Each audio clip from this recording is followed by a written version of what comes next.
새롭게 인생을 창조하려면 고통과 기쁨을 다른 방식으로 연결하라. 내 삶에서 가장 큰 질적인 차이를 만들어냈던 하나의 결단은 어린 나이에 학습을 즐거움과 연결시킨 것이었다. 나는 내가 찾아낸 여러 아이디어와 전략들이 내가 원하는 어떤 것도 가질 수 있게 한다는 것을 깨달았다. 그것은 내가 고통에서 빠져나와 기쁨 속으로 들어갈 수 있도록 했다.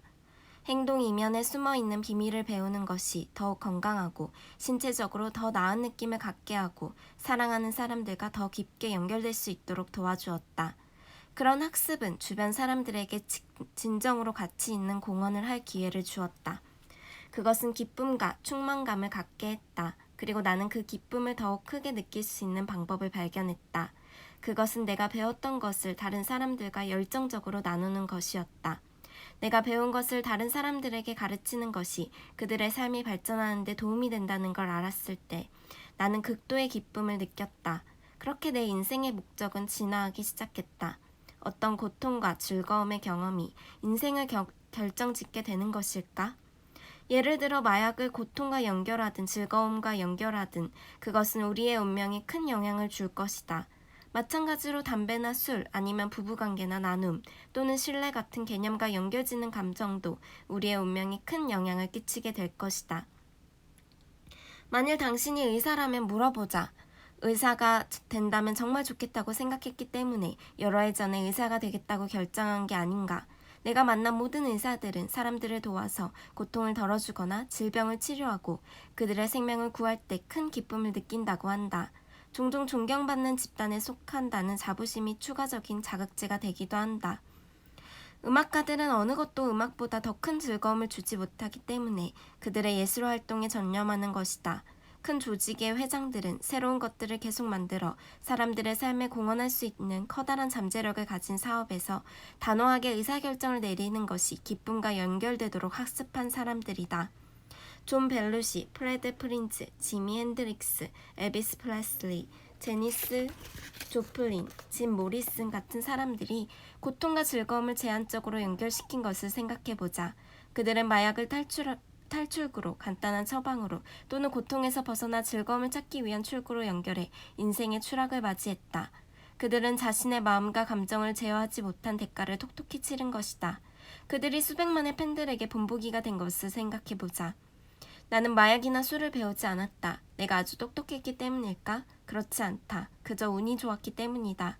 내가 술을 마시지 않은 이유는 어릴 적 우리 가족 중 두 사람이 술만 마시면 심한 주사를 부려서 술 마시는 것이 내게는 극도의 고통과 연결되어 있었기 때문이다. 나는 가장 친한 친구의 어머니를 특별히 기억하고 있다. 그녀는 135kg이나 나가는 아주 비만한 체구에 끊임없이 술을 마셨다. 그녀는 나를 볼 때마다 온갖 푸념을 늘어놓곤 했다. 그런 날이면 숨 쉴 때 전해지는 술 냄새로 구역질이 날 정도였다. 그렇지만 맥주는 또 다른 이야기이다. 내가 11~12살쯤 되었을 때는 맥주를 술이라고 생각하지 않았다. 아버지가 맥주를 마셨을 때는 그렇게 역겹지 않았다. 사실 아버지는 맥주 몇 캔을 마시고 나면 약간 재미나 보였다. 나는 아버지처럼 되고 싶었기 때문에 그 술은 즐거움과 연결되어 있었다. 맥주를 마신다고 내가 정말 아버지처럼 될까? 그렇지 않다. 그러나 우리는 자주 신경 시스템에 무엇이 고통을 일으키고 또 무엇이 기쁨을 주는지에 대해 잘못 연결시키곤 한다. 언젠가 어머니에게 맥주에 대해서 물어본 적이 있다. 어머니는 그것은 좋은 것이 아니라고 타일렀다. 그렇지만 내 마음이 정해졌을 때 아버지를 관찰해본 결과 어머니의 말과 완전히 반대라는 걸 알았을 때 나를 설득하는 것은 쉬운 일이 아니었다. 우리는 때로 우리가 듣는 것을 믿지 않고 자신의 인식을 확실한 것이라고 생각한다.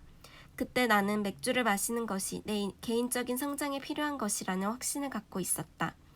마침내 어머니는 잊을 수 없는 경험을 직접 해보지 않으면 내가 어디선가 몰래 마실지도 모른다고 생각했다. 어머니는 내가 맥주에 연결시키고 있는 감정을 바꿔야 한다고 생각했을 것이다. 그래서 어머니는 그래 네가 맥주를 마시고 아빠처럼 되고 싶다는 말이지? 그러면 너는 정말 아빠처럼 맥주를 마셔야 한다라고 말했다.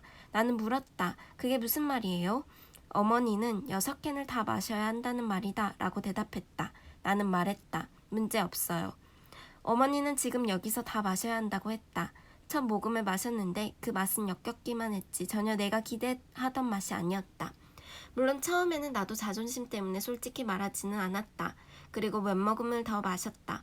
한 캔을 다 미우고 나서 나는 엄마 정말 배가 불러요 라고 말했다. 그러자 어머니는 안 된다. 여기 두 번째 캔이 있다면서 캔을 땄다. 서너 캔을 마시고 나자 토할 것 같았다. 그 다음은 말을 안 해도 잘 알 것이다. 마신 걸 모두 온몸과 부엌 식탁 위에 토하고 말았다. 그것은 끔찍한 경험이었고 그 오물을 닦아내는 일 또한 매우 역겨웠다.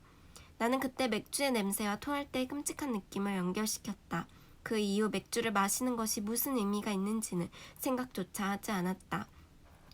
내 신경 시스템에서 본능적으로 감정적인 신경회로가 연결되었던 것이다. 그것은 그 후에 내가 내린 많은 결단에 확실한 도움을 주었다. 결과적으로 그 이후 나는 맥주를 한 모금도 마시지 않았다. 우리의 삶에서 고통과 즐거움이 연쇄 효과를 가져오는가? 물론이다. 맥주와 연결된 나의 신경회로는 내 인생에 많은 영향을 끼쳤다. 그것은 내가 어울리는 친구 그룹에도 영향을 끼쳤고 즐거움을 얻는 방법에도 영향을 끼쳤다. 나는 술로 해결하지 않았다. 나는 학습과 웃음 그리고 운동을 활용했다. 또한 다른 사람을 도울 때 정말 기분이 좋았고 나중에는 고민이 있는 모든 아이들이 내게 찾아오게 되었다. 그들의 문제를 해결하는 것은 그들 모두와 내 자신을 즐겁게 만들었다. 어떤 것들은 여러 해 동안이나 변함없이 지속되었다. 나는 마약에 손을 대지 않았다. 내가 3, 4학년 때쯤 경찰이 학교를 방문해서 마약 방지 홍보 영화를 보여주었다. 나는 사람들이 마약 주사를 맞고 기절한 듯 머리가 멍한 채 늘어져 있거나 창문 밖으로 뛰어내리는 것을 보았다. 어린 학생이었던 나는 마약을 추한 모습과 죽음에 연결시키게 되었다. 그래서 마약을 하지 않았다. 경찰이 내 신경회로를 마약을 사용한다는 생각조차도 끔찍하게 느끼도록 만든 것은 행운이었다. 따라서 나는 그런 것을 생각조차 하지 않게 되었다. 우리는 여기에서 무엇을 배울 수 있는가? 만일 어떤 행동이나 감정을 극심한 고통과 연결시키면 어떤 방법을 써서라도 그것에 빠지는 것을 피하려 할 것이다. 이 깨달음을 활용해서 고통과 즐거움의 힘을 더욱 증폭시키면 해야 할 일을 질질 끄는 나쁜 습관에서부터 마약 사용에 이르기까지 어떤 것이라도 바꿀 수 있는 도구로 이용할 수 있다.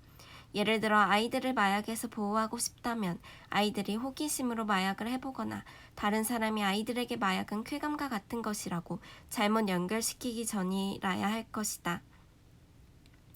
아내 베키와 나는 우리 아이들을 마약에서 안전하게 보호할 수 있는 가장 확실한 방법은 마약을 극도의 고통과 연결시켜 절대로 마약을 하지 않게 하는 것이라고 생각했다.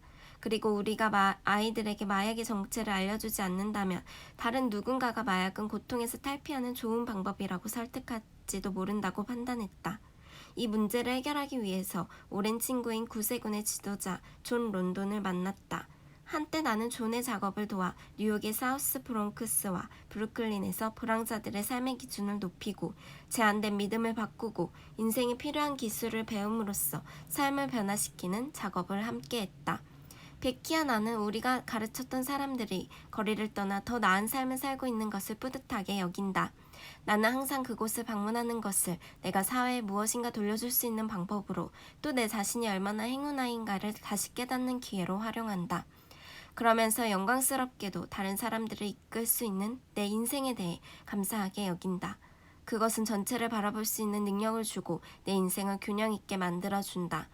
나는 내 뜻을 존에게 설명했다. 존은 내 아이들이 평생 잊지 못할 그리고 마약이 인간 정신에 어떤 결과를 가져오는지 분명하게 경험시켜줄 관광을 추천했다.